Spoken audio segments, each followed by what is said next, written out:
This is the road, if you can call it that leads to the Pert Creek School in Letcher County, Kentucky.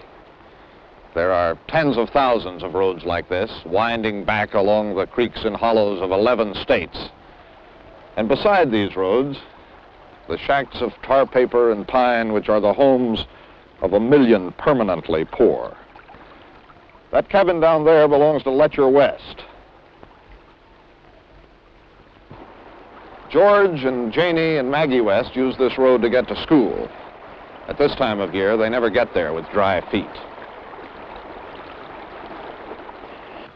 Down there is where Johnny Sandlin and his wife and 11 children try to stay warm all winter. He digs coal out of a little mine, and they burn up most of the coal he digs. That's Carl Parrott's place. He, too, is a hard-working man. He has to be. Up there is the Bakers. They've been divorced for 8 years, but he's too poor to leave, and she's too kind to make him. So he lives in that little house in the back, and she cooks him his meals 3 times a day. And beyond the Bakers, up on the hill, is the Pert Creek School. And up there, on this one day, is the only sign anywhere in this hollow that it is Christmas in Appalachia. Silent night, holy night, Christmas in Appalachia. all is bright, A CBS News special report mother and child, with Charles Kuralt. infant so tender and mild, sleep in heavenly peace, sleep in heavenly peace. Silent night, holy night, shepherd. This is the only Christmas carol many of Virgie Sumter's pupils will hear this year, the one they sing themselves in their one-room schoolhouse on the day of the Christmas program. Sing hallelujah. Christ the Savior is born. Christ the Savior is born. It falls the job of one of the older boys to keep coal on the stove at the Pert Creek School, just as it is the older girls who fetch the drinking water from the spring. Mrs. Sumter is busy enough teaching 7 grades in this one room and trying to keep the schoolhouse clean. She also cooks the hot lunch at noontime. The food comes from the government. Some of the children can afford the 20 cents a day they're supposed to pay for lunch, and charities in the region pay for the others. But the charities themselves are so poor that they often raise money for the hot lunches by selling bootleg liquor. And so, by one means or another, Janet Baker, who lives in that cabin just below the school, and the others in the room, get this one hot meal a day, even if food is short at home. The miracle is that Christmas reaches Pert Creek at all. Without songs, and without Christmas trees, and without gifts tied by ribbons, Janet Baker's mother still preserves, from habit or from memory, a part of what Christmas used to be. That is Janet's good fortune, and that is a measure of the strength of Ollie Baker. We have our family home together, and we have been a close family, and we miss each other when they're away, and we look forward to them coming in. Look at what we got today. Oh, let's see. Bible pictures. Show me the Bible pictures, Janet. What are they? Some of them has Jesus in it. Mom, you know that story has about Mary and Joseph laid on the hay? Bible school teacher learned us, she had it up her day. Where the baby Jesus lay on the hay? Yeah. Well, it's in that book, too. No.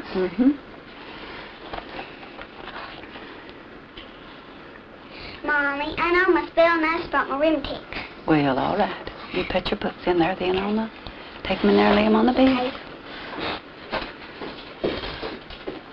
This I suppose Janet's looking forward to Christmas, isn't she? Yes, she sure is. Well, when you were a young girl and living on this creek, Mrs. Baker, what was Christmas like back then? Well, my father raised hogs and chickens, too, on the farm, and he had his cows. So he would take a big ham.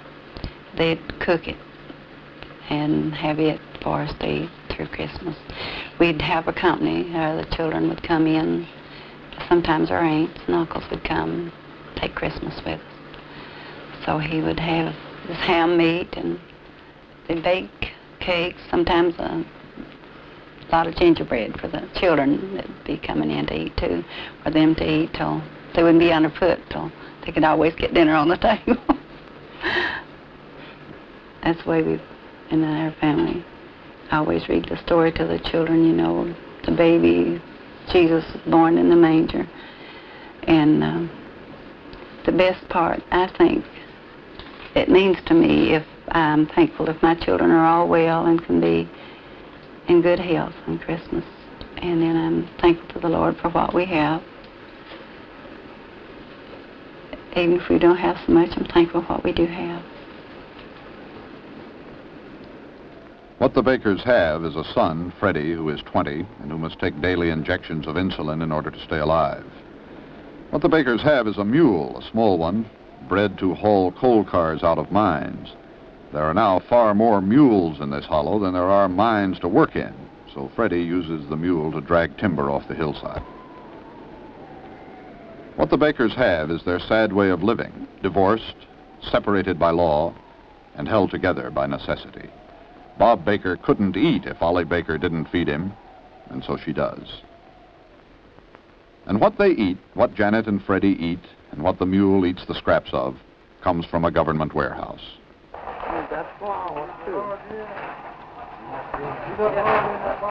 There's nothing unusual about that, not here in eastern Kentucky, where nearly 500,000 people this month, ingredients of their Christmas dinner called out to them on the surplus food line.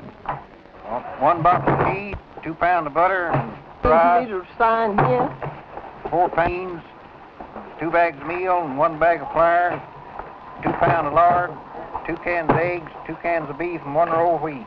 Sign right there. This food comes from the United States of America, which has too much of it. It goes, in old feed bags, back into the hollows of the Cumberlands where there is never enough. It keeps people alive, that is all. You can't make Christmas cookies out of government commodities. See you next month. You can make biscuits to grow cold and hard on the stove. Ask Elsie Hall what he liked best about going to school last year, and he will answer you, lunch. This year, he doesn't have enough clothes to go to school. Elsie is one of 6 children. Their mother says she has enough to think about today without thinking about Christmas. Norman knows not to speak of Christmas. An older boy was killed one night by a shotgun blast. His grave is just behind the house with that of an infant sister.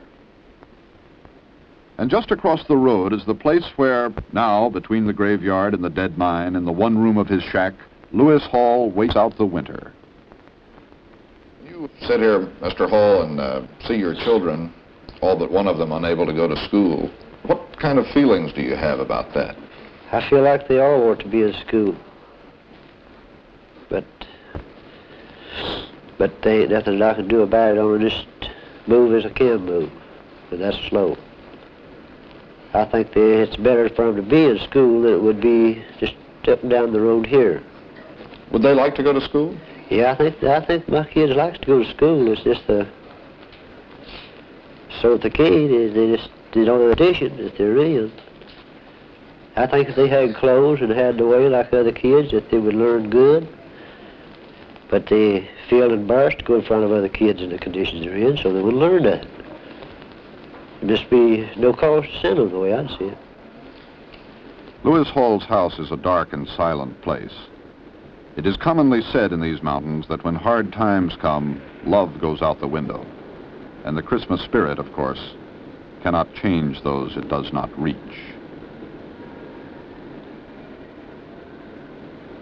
That is not to say that the spirit of Christmas reaches nobody in eastern Kentucky. Hiram Mitchell does love his neighbors, and it seems to him that some months he gives them more than he sells them. What you need, little lady? I want a Coke. Big one or little one? Small one.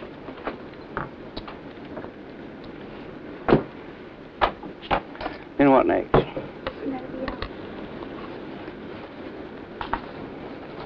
Well, now we thank you. Come back and see us. I don't think I've seen you sell anything that's worth more than a dime or 20 cents. Penny to a dime. Hardly ever get in a quarter bracket. Cigarettes every once in a while. You think you'll be able to stay in business? Well, I don't. I have to stay until I can get out, or a man that's got any kind of a heart in him at all, he can't sell something to eat, and people are starving.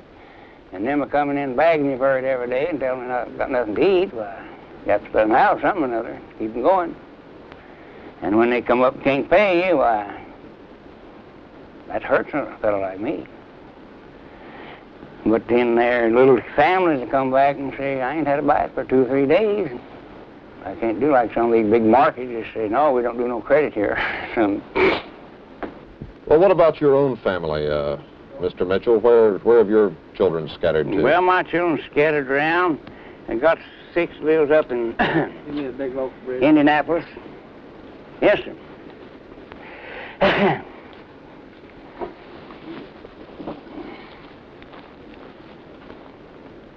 Then what else? That's it. How'd the rabbits go this morning? How many did you kill? None.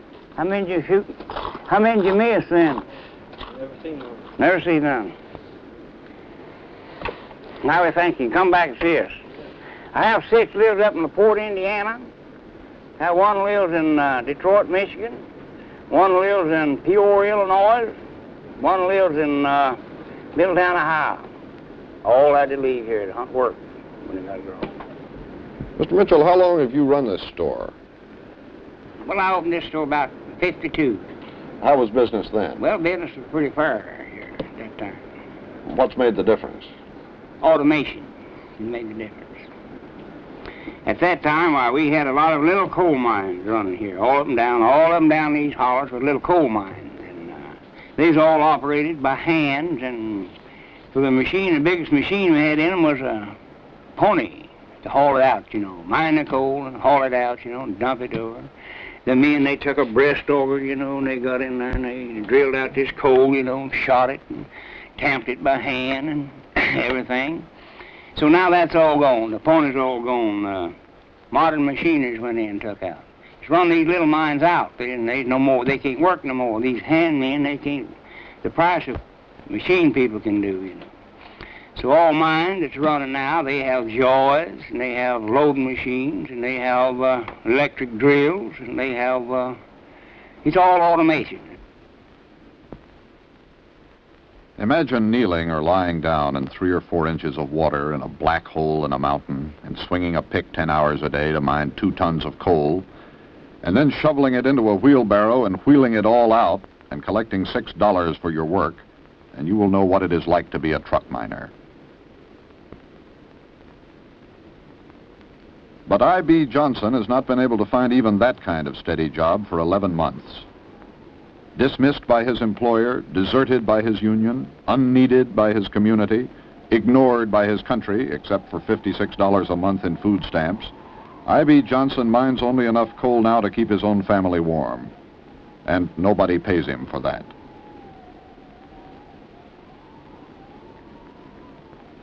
When he was 21, 8 years ago, he tried to get out of these hills.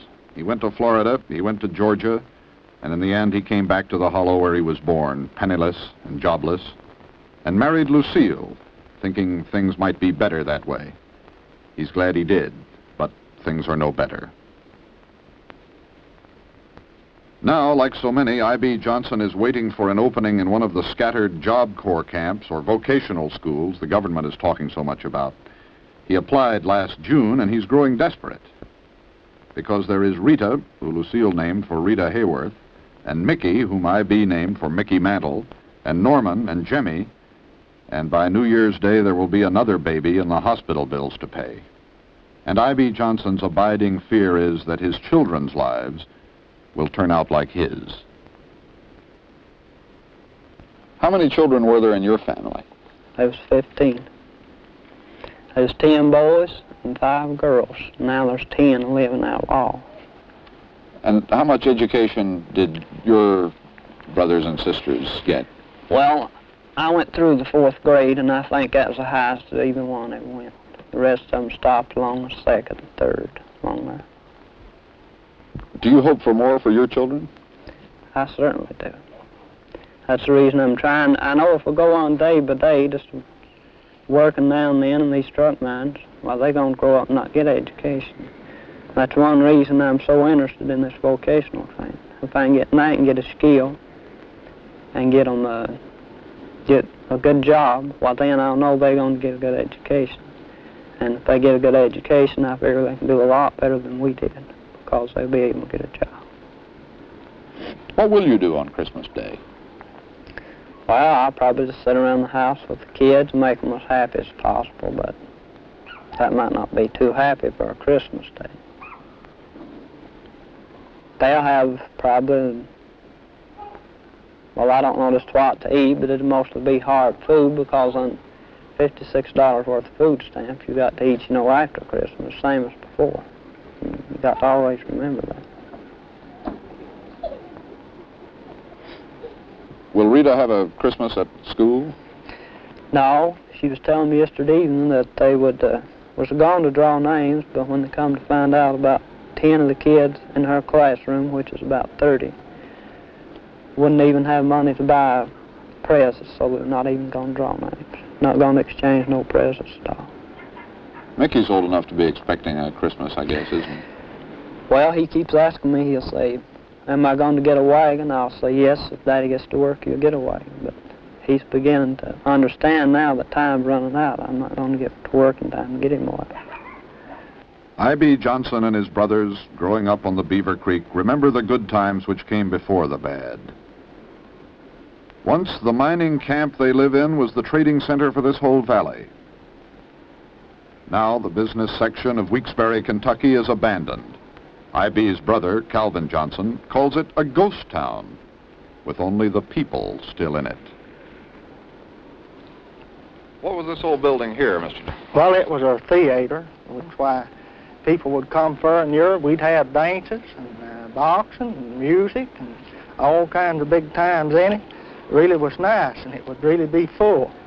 And we had somewhere to go, and people had somewhere to come to, you see. At them times, we had plenty here. And what about this building up here? What was that? Well, that was our soda fountain. We had plenty in there. We had all kinds of soft drinks. Stayed full at all time. Stayed open sometimes 12 o'clock in the night, day and night, just about service. And it was really beautiful around Christmas. It would be decorated up. The windows all decorated up, Christmas tree and lights, and it was really beautiful. And I guess this was the store here, huh? Yeah, this was the store up here. They had plenty in here, and people really coming backwards and forwards shopping and presents and so forth. You could get about anything you wanted there, and they kept about anything you wanted, and now there's not anything. Calvin Johnson lives on the Caleb Fork of Beaver Creek, just down the hill from his brother.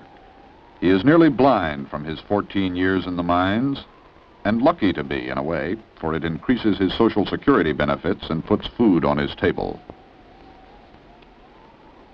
Goldie Johnson cooks for 7. Her 3 children, her daughter's husband, and her granddaughter of 2½, besides herself and Calvin Johnson. In the yard, there are the dead outlines of a flower garden Goldie Johnson tried to keep one forgotten spring and then gave up on. She has worked hard every day of her marriage, and there is nothing conceivable that can stop her work as long as she lives. And she knows now it will have to be a life without flowers.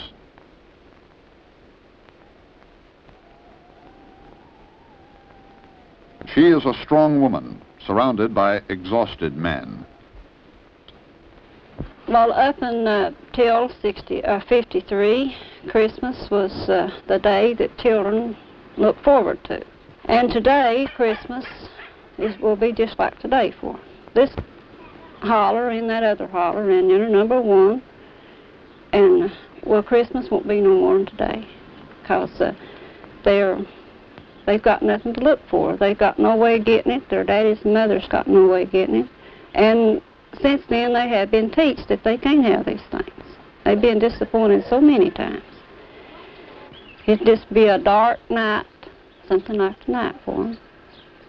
There won't be much for them to look forward to, but used to, they had more to look to for. They had joy, and they felt peace at Christmas time. Everybody you met was in the Christmas spirit. Because I know if I was to go in there and tell mine, of course mine is grown, I have a granddaughter in there, if I was to say I'll get you something cost $10 Christmas, I couldn't get it. I couldn't promise them. For that reason, us mothers and fathers, we just about quit promising that to our children because we know we can't get it. Does Christmas still have any religious meaning to people? Well, I don't know. They just live from day to day in hopes. But Christmas, some homes will have a dinner and the table will be blessed and some won't. But they go to church and they pray as hard as they ever did, but don't seem like it. They hardly ever night that you can't go to church someplace or other here. It's going to have to get better because it can't get no worse. If it don't get better, they just ain't going to be much in here for nobody. And it's not only this place, there's plenty more like it.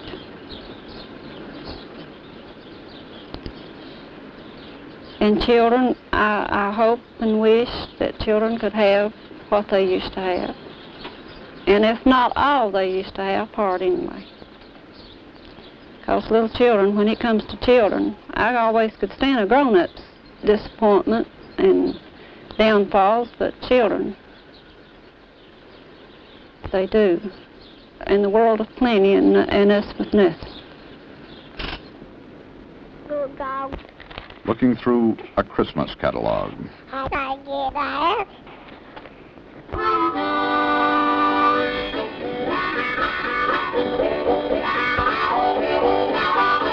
The coal cars roll on through Christmas week, carrying the wealth of Appalachia away. The trains carry coal, never people. The people wait, most of them, just off the right-of-way, and back off the road, and farther back in the hollows. 1 million people wait.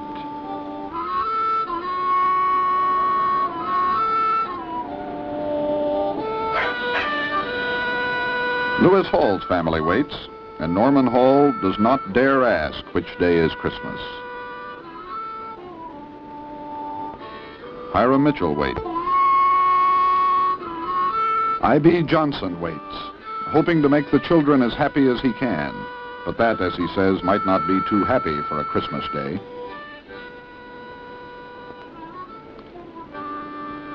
And up on the hill at the head of Pert Creek, Ollie Baker reads to her daughter from a book of ancient stories.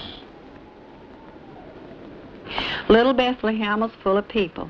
There were no room for Mary and Joseph in the inn, so they slept that night in his stable. And there in the quiet dark, while the friendly animals were sleeping and the golden stars shone in the sky, God sent his son to be Mary's baby boy. Mary wrapped him in soft clothes. Then she made a bed of straw and laid her baby in the manger. It was very quiet.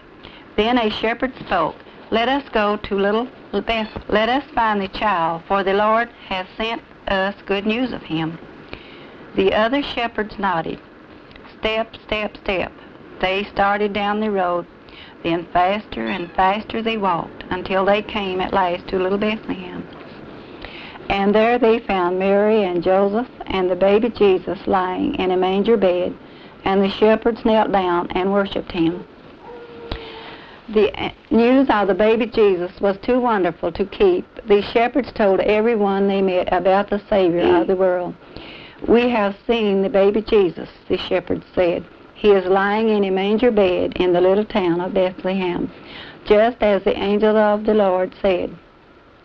The people wondered at this story of the angel and the shining light and his message to them. Murray thought about what the shepherds told and remembered every word. The shepherds went back to their fields, and as they went, they praised God for all the things they had heard and seen. Murray and Joseph loved the little baby God had sent. They named him Jesus, just as the angels had told them to do. And that was the first Christmas. Isn't that a wonderful story? Yeah. When the baby who was born that night grew up to be a man, he went into the mountains. And the first words he said to his disciples there were, "Blessed are the poor, for theirs is the kingdom of heaven." It is a promise that will be cherished on the anniversary of his birth in these mountains by these poor. It is all they have. Good night.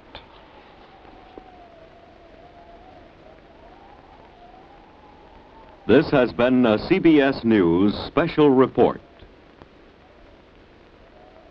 Christmas in Appalachia with Charles Kuralt.